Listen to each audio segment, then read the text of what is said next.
Welcome to Small Talk by Sfarim Chatter. I'm Nachi Weinstein.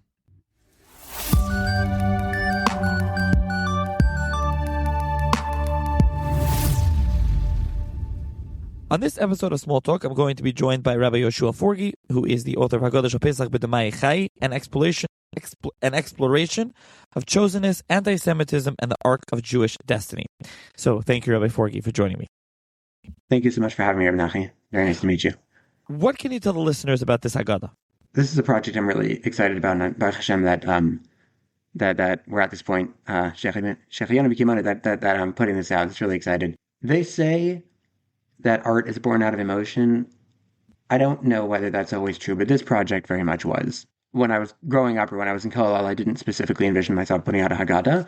I mean, Nevada, like Baruch Hashem, putting out Sfarim is a great thing, but I was never like, I'm going to write a thing on the Haggadah.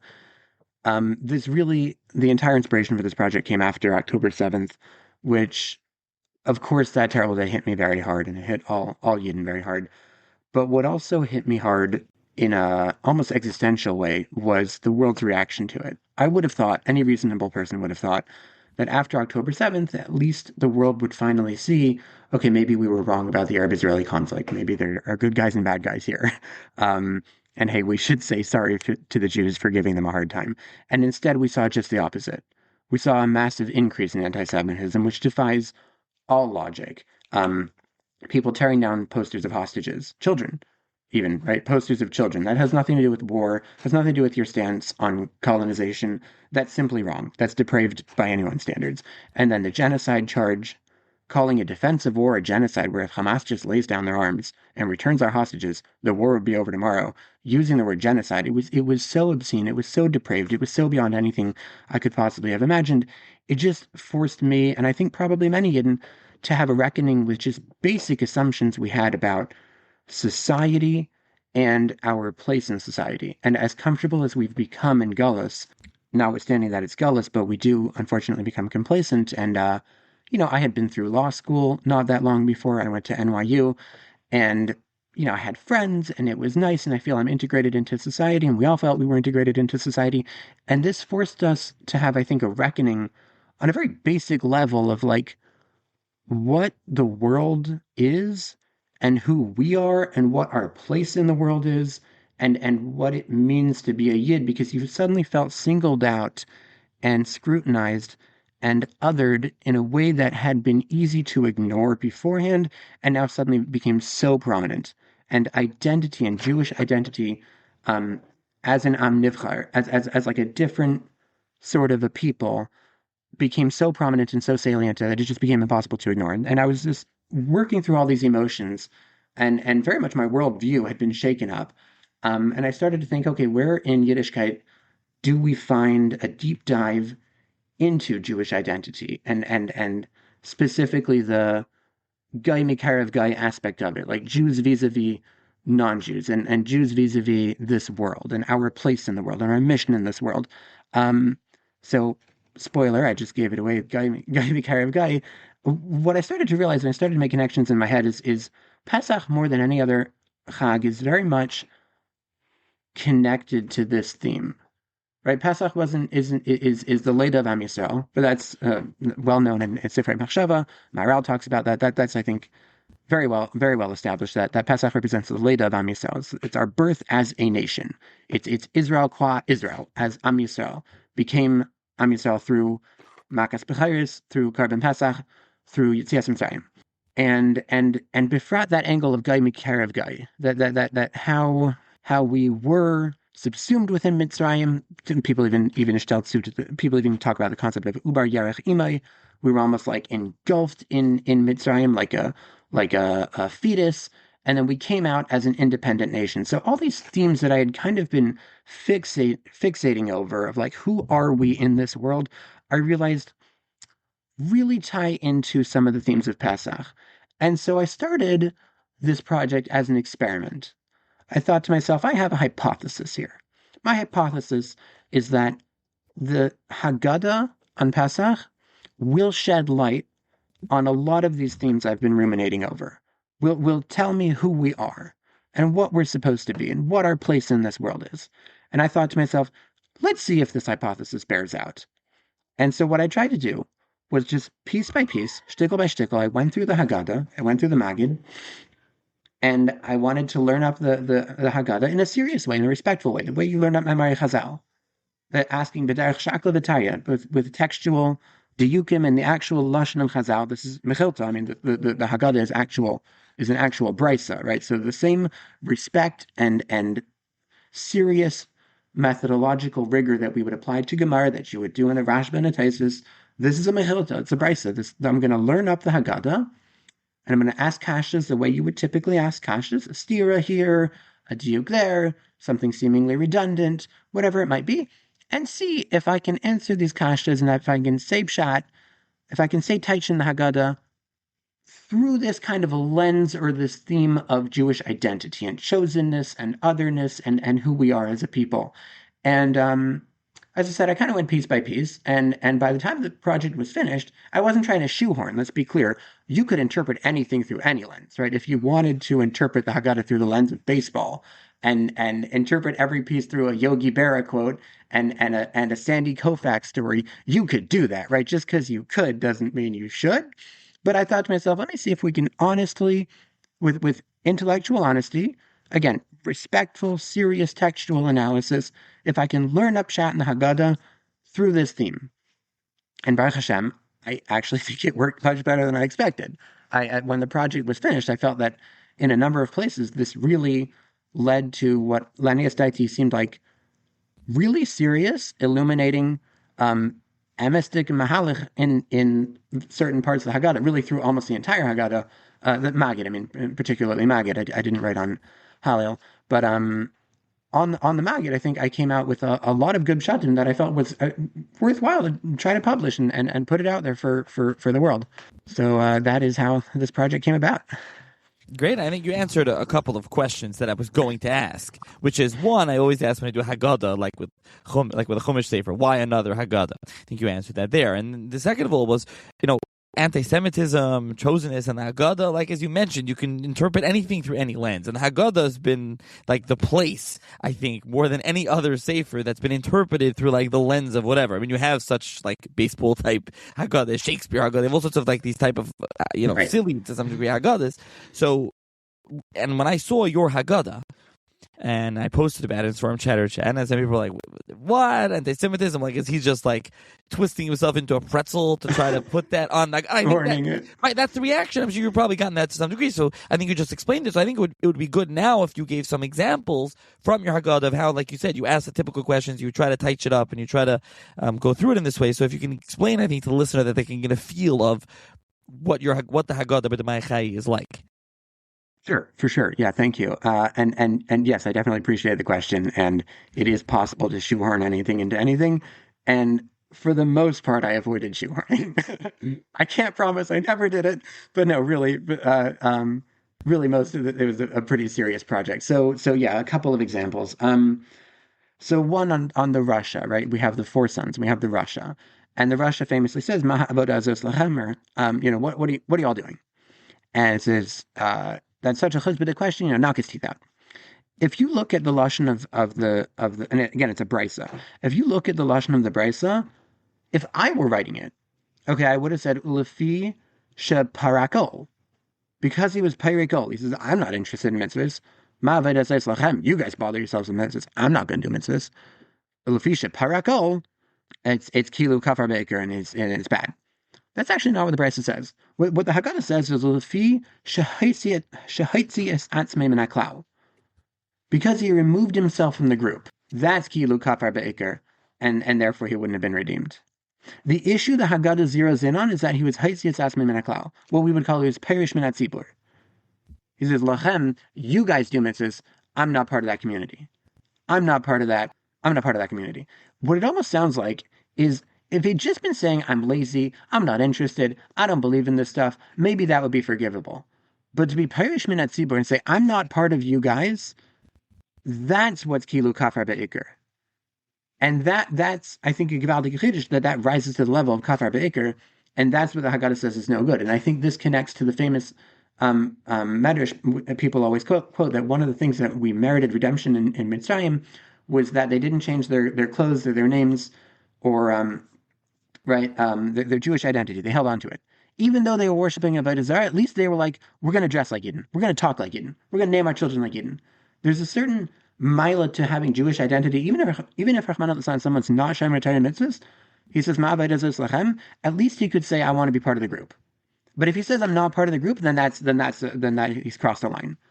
And that's what we say is unforgivable. You have to be part of a tzibur. You have to be part of Am Yisrael. So I thought that was an example of where we find the identity of a Yid is manifest. Another example where anti-Semitism comes up is in the pasuk in Vidya Bikurim. It says Vayareu osanu hamitzrim. Vayareu osanu. Now most people typically translate that the Mitzrim were bad to us. They were mean to us. And there are Rishonim who learn like that. That's definitely a legitimate pshat in Vidya Bikurim. But the problem is that that doesn't seem to be how the Haggadah is learning Vidya Bikurim. Why? Because the pasuk that the Haggadah brings there is Haba nischak malay pen yirbev v'haya. Right, when there's a war, they'll rise up against us and leave. Paro says to his advisors, "We got to be smart. The Jews are everywhere. They're gonna have a civil war against us. They're gonna team up with our enemies." That's what the pasuk brings. That's what the Haggadah brings on Vayareu osanu hamitzrim. That doesn't sound like they're doing anything bad to us. That's not the pasuk where it says they drowned our children. That's not the pasuk where it says they, enslaved us and didn't give us even straw to make bricks or whatever. The pasuk, the Haggadah could have brought any of those psukim. Instead, it brings Havan Ischak Malay, which was a step before, right? The scheming.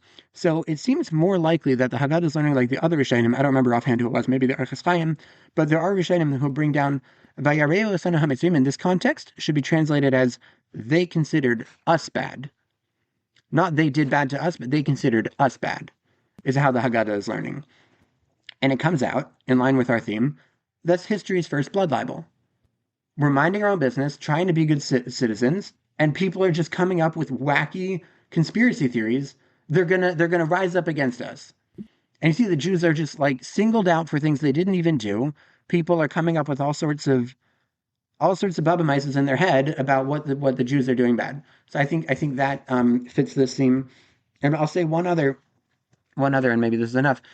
At the end, on the last pasuk, the last of the 4 psukim of Vidya Bikurim is Vayotzionu Hashem Mitzrayim Biyad Chazaka V'Zoy Netuya V'Meir Gadol V'Aiseis V'Maifsim. It's 5 things that the Torah points to, and the Haggadah darshans each one of those, right? Yad Chazaka, that refers to Dever. Zoy Netuya, that's the sword. Meir Gadol Zuki L'Shchina. Isis is the mateh, and Maifsim is the blood. That's one mahalach in the Brisa. In the Haggadah, and says davar acher. Alternatively, those 5 things enumerated in the pasuk, Yad Chazaka, Zoy Netuya, etc., refer to the 10 makos. Because Yad Chazaka is 2, Zoy Netuya is 2, Meir Gadol is 2, Osos is 2, Maifsim is 2, 5 times 2 is 10. That's a remez to the Esser makos. So I had a pshat, which maybe you could say is a little bit drush, but I don't think too far out there.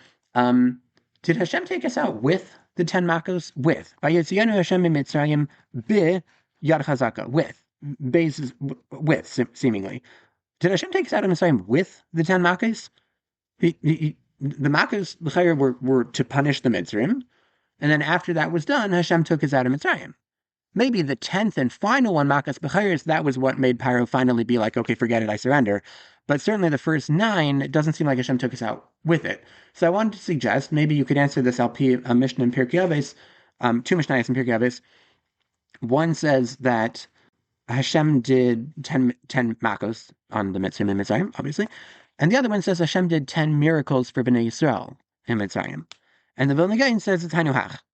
Those 10 miracles are Gufa the 10 makos, which miraculously did not hurt the Yidden. In fact, the Torah goes out of its way to specify this by at least, I think, 5 of them, where the Torah speaks out, I'm going to differentiate, the Barad won't be in Goshen, and the animals belonging to the Yidden won't die in Dever.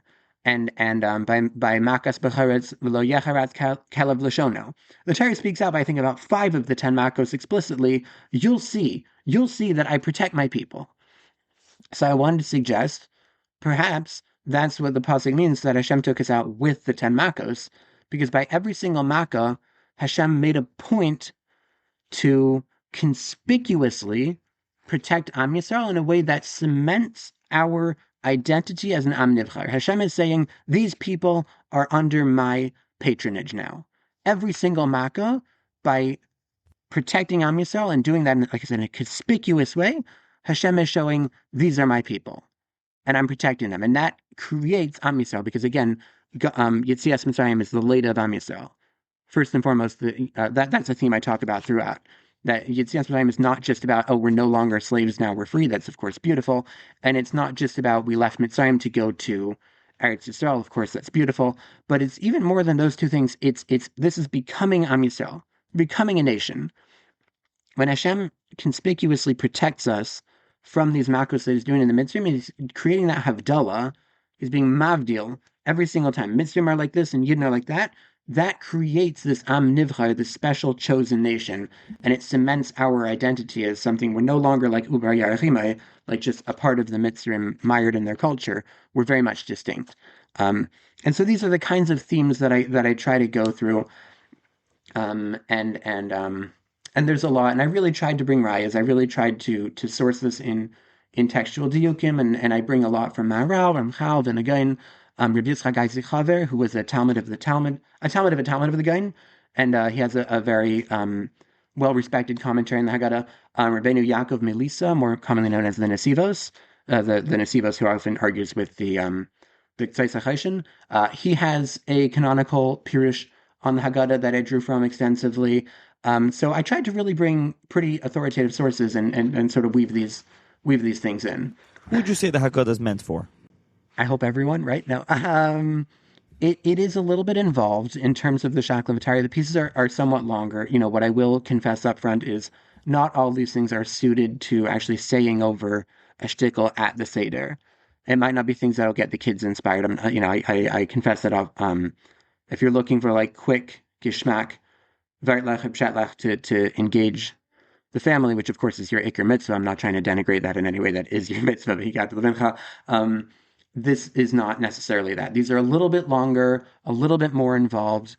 It's for people who want to learn up Memari Chazal and who want to see the depth in Chazal. And that's one thing that I really was aiming for. Is I was very inspired by Ramesh Shapira Zatzal, his ability to open up Memari Chazal in a way that you would think something's just a little story, an allegory, some funny whatever. And he would just open these things up in a way that you would see depth that you could never have imagined was there. That's something, I hope comes through is when Chazal say things, there's a depth there. There's a reason why Chazal are saying what they're saying. When Chazal say, the Ves Lachatzenu Zu Hadachak, and those sound like synonyms. Lachatz and dachak are synonyms, right? Lachatz, if you read that in English, our pressure, this refers to the pressure. And you're like, what does that even mean? You didn't say anything. That's right. Chazal aren't just saying stuff. So that's I guess the target audience is anybody who wants to seriously learn the Haggadah. But at the same time, of course, I'm trying to make it timely. I am weaving together also anecdotes from my time at NYU and just the difficult couple of years that we've all gone through. I think all of us, to some extent, in Galus have felt Galus in a way that we didn't as children. So there's definitely the contemporary, I guess, sociological aspect of it. But it's also, I think, well grounded in Divrei Chazal. So I hope anybody who wants to learn up the Haggadah seriously would enjoy it. And what are you trying to accomplish with this Haggadah? Yeah, thanks. So I guess that's kind of what I just said. The most for me is if people can be inspired to take Midrashim seriously and appreciate Divrei Chazal, I think I would consider that a slam dunk. If that inspires people, that would be amazing. Otherwise, Lahagdil Teir Lahadira. I think I had some good shatim here, and it's worth the Harbat Sataya, I think. Okay, so I'll link to it in the show notes. It can be purchased obviously in any farm store, Amazon, Mosaic Press's website, and as always with Farm Chatter, any saver purchase through Mosaic Press, use code Chatter CHATTER for 15% off. And with that, thank you, Rabbi Forgy, for joining me to discuss your new Haggadah. Thank you so much. I really appreciate the time.